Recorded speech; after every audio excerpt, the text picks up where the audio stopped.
Madame, Monsieur, bonsoir et ravi de vous retrouver pour cette grande session d'information. Bienvenue sur Gabon 24. Tout d'abord les titres. Réunion tripartite État gabonais, patronat et syndicats gabonais ce lundi. L'objectif de ces négociations est d'améliorer la sécurité sociale des personnes du troisième âge au Gabon. Nous irons au Kenya où, sans surprise, Uhuru Kenyatta, seul candidat au second tour de la présidentielle, l'a emporté avec 98,26% des voix, une élection présidentielle boycottée par son principal opposant, Raila Odinga. La concentration du CO2 dans l'atmosphère, responsable du réchauffement climatique, a atteint un niveau record en 2016. L'Organisation météorologique mondiale tire une énième fois la sonnette d'alarme. Voilà pour le sommaire. Madame, Monsieur, voici votre journal.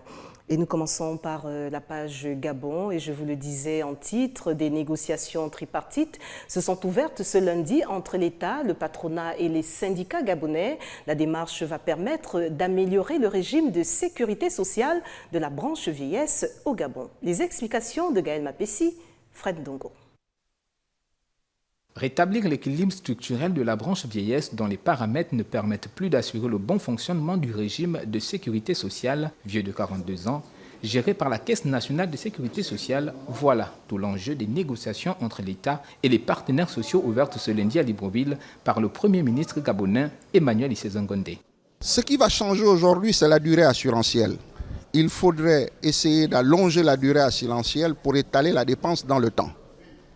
La deuxième chose, c'est qu'il faut augmenter les moyens de financement de la caisse, revoir les cotisations, revoir le taux de remplacement pour qu'ils correspondent à la réalité socio-économique du moment. Et puis qu'on rentre dans le moule des autres États membres de la CIPRES, chez qui les moyennes se situent autour de 1%, alors que nous sommes à 2%. 10 mois après la publication du Code de protection sociale, les résolutions issues de ces négociations qui devront prendre en compte l'ensemble de l'environnement constituant le tissu à partir duquel est conçu le régime de pension sont très attendues. Il y a beaucoup de choses qu'il faut regarder pour parvenir à parler directement de branche de vieillesse. Parce que la branche de vieillesse nécessite les études actuarielles. La branche de vieillesse nécessite l'augmentation de cotisations, et ces cotisations, au moment où nous parlons aujourd'hui, il y a les entreprises qui ferment. Je ne sais pas comment il faut faire. Il faut que nous ayons les emplois, la création d'emplois. Il y a un paradoxe entre la création d'emplois et les entreprises qui se ferment. La faiblesse prononcée du marché de l'emploi, dont sont tributaires les cotisations de la Caisse nationale de sécurité sociale, s'annonce déjà comme un des problèmes majeurs à la mise en place des nouveaux paramètres de la retraite au Gabon. Avec moi sur ce plateau, Madame Fanny Elassa, la vice-présidente du comité de suivi des programmes du groupe Gabon Télévision. Bonsoir Madame Elassa. Bonsoir Madame Mérédia. Alors, petite rectification. Vice-présidente du comité de suivi du renouvellement, parce que c'est ça l'aventure, c'est ça le challenge, et c'est ça qui va se faire aujourd'hui. Renouvellement de la grille des programmes du groupe, comprenant donc les chaînes de Gabon Télévision. Et pour en parler, on se retrouve un peu plus tard et vous allez tout nous dire sur ce renouvellement, Fanny Elassa. Promis juré. À plus tard. Et l'actualité au Gabon, on continue, c'est aussi regarder comment booster le secteur agricole tout en respectant les équilibres entre l'homme et son environnement à préserver. C'est l'une des problématiques au centre de la 10e réunion multidisciplinaire de la FAO qui s'est ouverte ce lundi à Libreville. Une rencontre avec des objectifs de diversification des économies de la zone Afrique centrale. Ismaël Obianzé nous en dit plus. La 10e réunion de l'équipe multidisciplinaire du bureau sous-régional de la FAO, qui se veut la dernière du biennum 2016-2017, intervient dans un contexte particulier pour l'Afrique centrale. La zone fait face à une crise économique qui affecte ses États à cause de la chute des prix du baril du pétrole. Mais alors se pose une série de questions soumises aux experts à un rendez-vous à Libreville. Elles sont relatives à la gestion des équilibres. Comment par exemple dynamiser le secteur agricole de la région de façon durable tout en préservant le climat et l'environnement. Cette problématique intéresse aussi bien les décideurs que les partenaires au développement. Nous avons les outils et les ressources nécessaires pour relever ces défis. Tout ce dont nous avons besoin, c'est la volonté de la faire.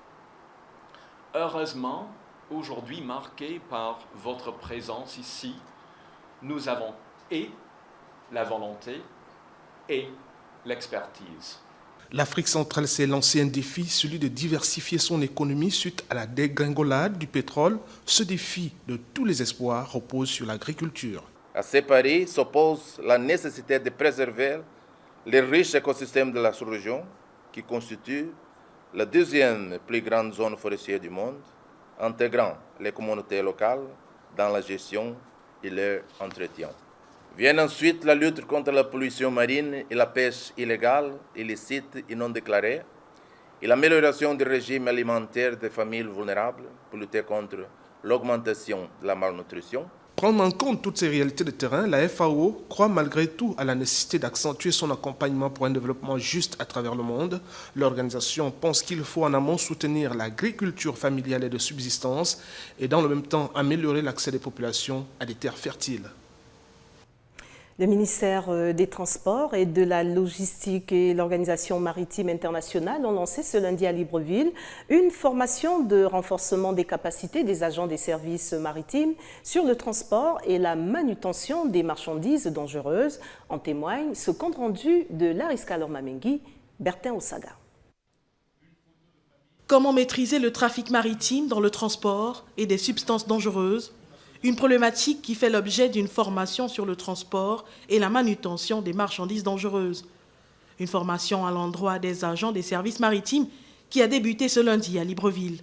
La sécurité du personnel à bord ou à terre est cruciale lors de l'examen de la sécurité du transport par mer des marchandises dangereuses et des cargaisons solides en vrac. Et que cette sécurité du personnel est conditionnée en grande partie par le respect des règles applicables aux cargaisons. Cette sécurité et ce respect des règles sont aussi un élément de confiance de premier rang pour les États destinataires des expéditions à partir du Gabon, ainsi que pour vos clients. Et au final, elles constituent un élément central pour votre pays et le développement de son économie par ses exportations. Le secteur transport constitue un pilier important dans le processus de relance économique dans lequel le Gabon s'est engagé. Les outils et stratégies d'aide à la modernisation du secteur doivent être bien maîtrisés, surtout pour des questions de sécurité, au dire du ministre du Transport. Il est essentiel que les fabricants, les expéditeurs, les transporteurs, les usagers et le gouvernement s'efforcent régulièrement de limiter le plus possible les risques d'incidents et les dommages qu'ils peuvent causer. Cette formation, dont l'objectif principal, entre autres, est le renforcement de la sécurité et la sûreté maritime, la prévention de la pollution en milieu marin, se tiendra sur plusieurs jours. Les ateliers sont dirigés par les experts de l'Organisation maritime internationale et les spécialistes des questions maritimes. Elle coûte entre 5 000 voire 150 000 francs CFA, si ce n'est un peu plus, sur le marché national. Je vous parle des perruques qui permettent aux femmes de changer de look sans pour autant passer par un salon de coiffure. Mais peut-on confectionner soi-même sa perruque? Quel matériel doit-on disposer? Des détails dans cet élément de Mirandangué. Assises devant leur mannequin, 8 jeunes filles apprêtent leur matériel pour la confection d'une perruque. Au fur et à mesure qu'elles assemblent et tissent les mèches les unes sur les autres, la perruque prend forme progressivement. Des perruques coûtent en moyenne sur le marché national entre 5 000 et 150 000 francs CFA. Les perruques que nous retrouvons par exemple dans les pousse-pousse, les brouettes au niveau du marché, qui sont les perruques. C'est vraiment pas des perruques, c'est de la contrefaçon. Maintenant, la perruque à proprement dit, qu'on estime aujourd'hui qu'en tant que femme, on pourrait mettre cette perruque-là. Elle est évaluée à 90, 100, sinon plus. Pour ces jeunes dames étudiantes pour la plupart, il s'agit d'un atelier qui leur permet de moins dépenser et d'être autonomes.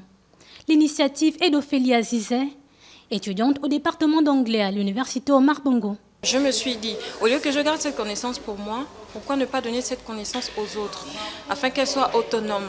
Par exemple, une étudiante qui ne peut pas, par exemple, aller travailler, elle peut avoir cette activité chez elle. Elle peut faire la confection de perruques et avoir des clients et fidéliser sa clientèle. Pour confectionner soi-même sa perruque, il faut disposer d'outils appropriés que l'on retrouve pour certains dans une mercerie. Il nous faut un bonnet, des aiguilles, des épingles, il nous faut un tissage, du fil, de la colle, une paire de ciseaux, une lame gilette si possible. Ça peut prendre du temps, vous pouvez aller jusqu'à 2 heures, 3 heures. Mais lorsque vous êtes une habituée, maximum 1 heure, 1h30, vous avez terminé votre perruque. Comme cette jeune fille, elles sont de plus en plus nombreuses au Gabon à se lancer dans l'entrepreneuriat. De la pédicure, manucure au make-up en passant par la coiffure. Le rêve de cette jeune Gabonaise aujourd'hui serait de créer sa propre entreprise spécialement dédiée à la fabrication de perruques. Une initiative qui s'inscrit dans un contexte national marqué par une grande volonté d'entreprendre. Ouvrons la page Afrique tout d'abord. Au Kenya, le président de la commission électorale, IEBC, a annoncé ce lundi la victoire à la présidentielle du 26 octobre dernier du président sortant, Uhuru Kenyatta, avec 98,26% des voix. Une élection boycottée par son principal opposant, Raila Odinga. Chimène Sandra Senghon. Uhuru Kenyatta a réuni sur son nom 7,483 millions de voix contre 73 228 voix à Raila Odinga. La participation est de 38,8% des électeurs inscrits, en forte baisse par rapport au scrutin d'août dernier, annulé par la Cour suprême pour irrégularité. Uhuru Kenyatta, 7 483 000 voix.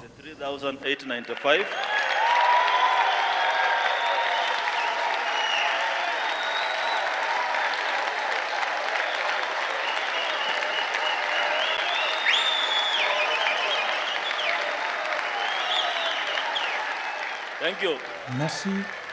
Merci. Thank you. Now, these percentages are out of Maintenant, ces pourcentages sont basés sur les votes exprimés,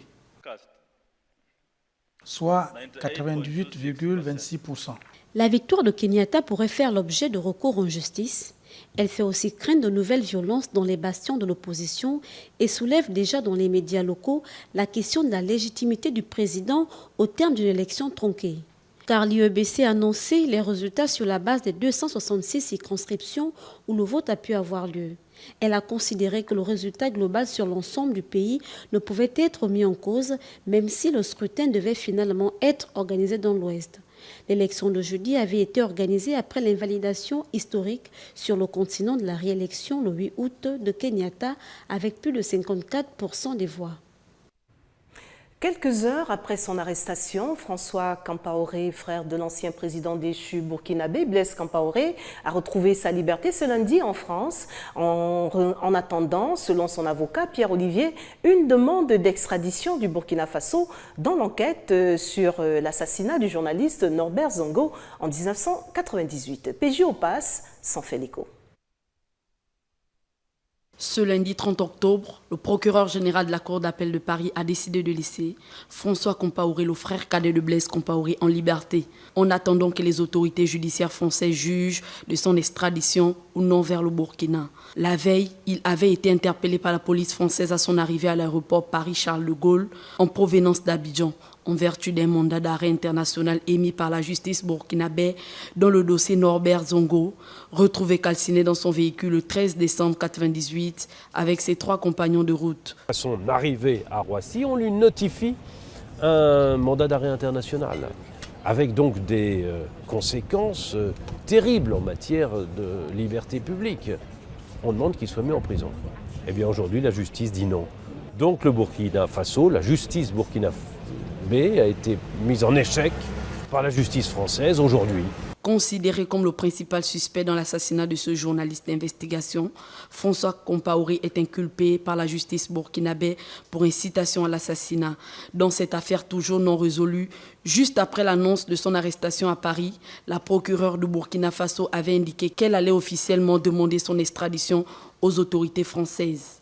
D'ici là, François Compaoré est toujours autorisé à voyager, mais il devra au préalable formuler une demande auprès des autorités françaises qui lui ont temporairement retiré ses passeports. Je vous le disais à l'entame, la concentration de dioxyde de carbone, CO2, dans l'atmosphère, responsable du réchauffement climatique, a atteint un niveau record en 2016. L'Organisation météorologique mondiale, OMM, a alerté tous en mettant en garde contre une hausse, dis-je bien, dangereuse de la température. Chimène Sandra Senghon s'en fait l'écho. L'année 2016 a été marquée par la concentration record du dioxyde de carbone, responsable du réchauffement climatique. La dernière fois qu'il y a eu autant de CO2 dans l'atmosphère, c'était il y a 3 à 5 millions d'années. Ce lundi, l'Organisation météorologique mondiale a alerté contre une hausse dangereuse de la température et des événements climatiques extrêmes. Nous avons abattu des records dans la quantité actuelle de nombreux gaz à effet de serre. Et la croissance annuelle de dioxyde de carbone en un an a également été record.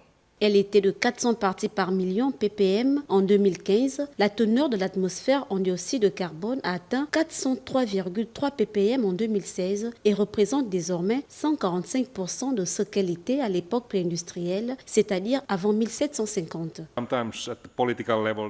Parfois, sur le plan politique, ils pensent qu'une fois l'accord de Paris signé, le problème est résolu. Mais ce n'est que le début de ce processus et le défi consiste maintenant à modifier notre système énergétique. Selon l'OMM, cette montée en flèche du niveau de CO2 est due à la conjoncture des activités humaines et d'une puissante épisode El Niño, phénomène climatique qui apparaît tous les 4 ou 5 ans et se traduit par une hausse de la température de l'océan Pacifique, ce qui provoque des sécheresses et de fortes précipitations. Le chef de l'OTAN, Jens Stoltenberg, a rappelé ce lundi au Japon sa position face à la menace globale posée par la Corée du Nord, jugeant nécessaire de trouver un règlement pacifique à la crise plutôt que d'entreprendre une action militaire. Marina Boissa. Le chef de l'OTAN plaide de nouveau pour un règlement pacifique de la crise nord-coréenne. En visite ce lundi, Jens Stoltenberg a de nouveau émis ses inquiétudes concernant le comportement provoquant et imprudent de la Corée du Nord, qui représente une menace directe pour le Japon et sa région, mais aussi une menace globale. Toutefois, il estime qu'il n'y a pas besoin d'employer la force armée, mais qu'il faudrait trouver un règlement pacifique à cette crise. Il avait déjà estimé qu'une intervention militaire en Corée du Nord aurait des conséquences dévastatrices. Ces derniers mois, le régime nord-coréen a procédé à un 6e essai nucléaire et a testé plusieurs missiles balistiques de longue portée, capables d'atteindre les côtes américaines. En moins d'un mois, 2 de ces missiles ont survolé le nord du Japon.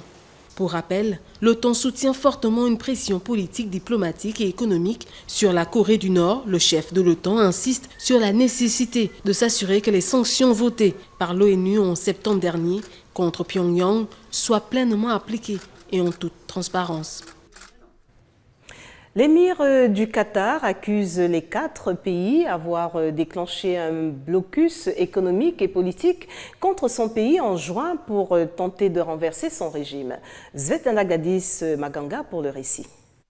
Lors d'une interview dimanche, le cheikh Tamim Ben Hamad Al Thani, l'émir du Qatar, a explicitement accusé les 4 pays ayant déclenché un blocus économique et politique contre son pays en juin de tenter de renverser son régime.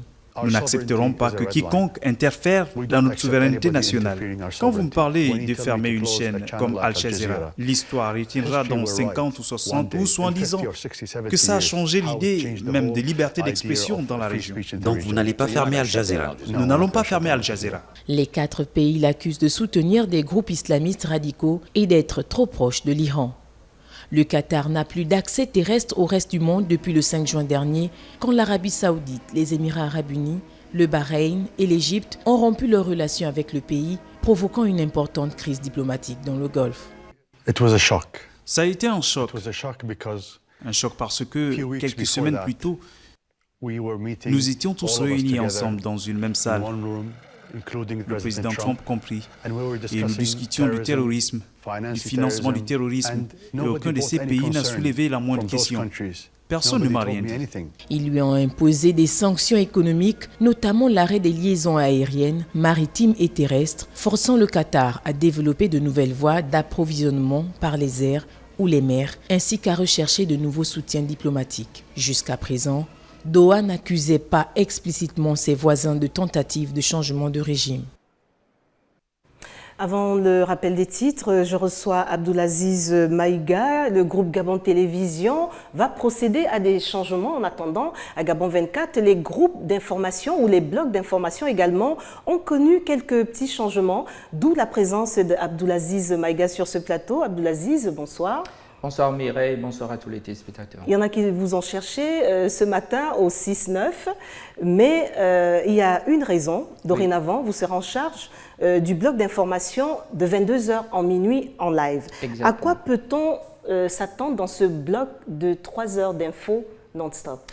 Alors merci déjà Mireille. Avant de répondre à votre question, je dirais tout d'abord que c'est un plaisir d'être à vos côtés ce soir pour parler de ce léger remaniement qui a été fait dans le programme de Gabon 24. Ce fut un plaisir pour moi d'avoir été à la matinale durant 1 an et demi depuis le lancement de cette chaîne. Ce fut avec beaucoup d'audace, beaucoup d'abnégation que j'ai eu à servir nos matinaux, toujours prompte dans l'information, et c'est ce qui va toujours continuer.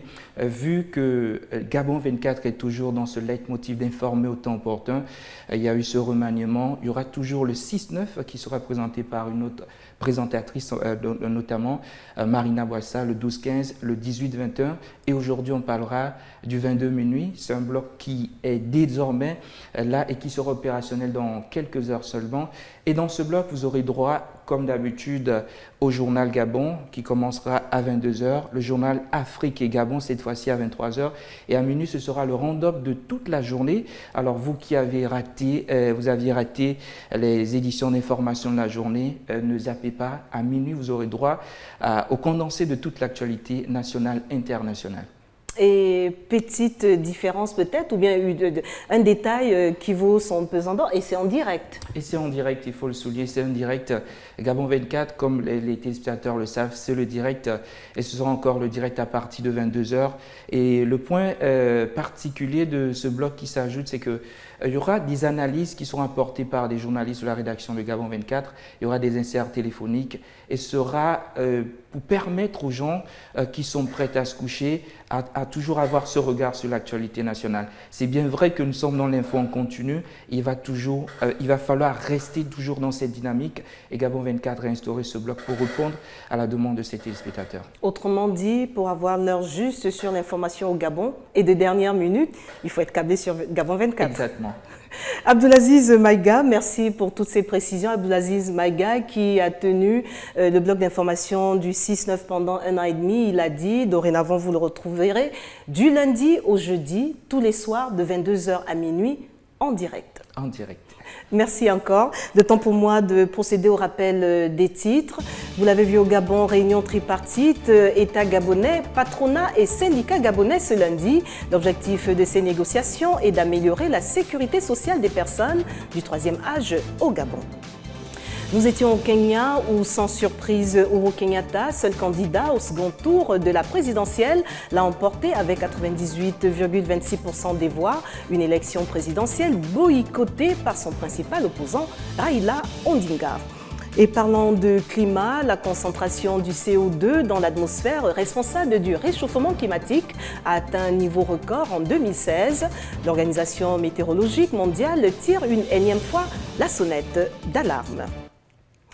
Voilà tout ce qui a retenu notre attention pour cette grande session d'information au nom de toute l'équipe. Merci de nous rester fidèles. Dans quelques instants, vous retrouverez Fanny Elassa à mes côtés pour vous parler de ces chamboulements qui vont s'opérer au sein du groupe Gabon Télévision, et Abdoulaziz Maïga vous attend à 22h pour un autre regard sur l'actualité. Restez des nôtres, l'information continue sur Gabon 24.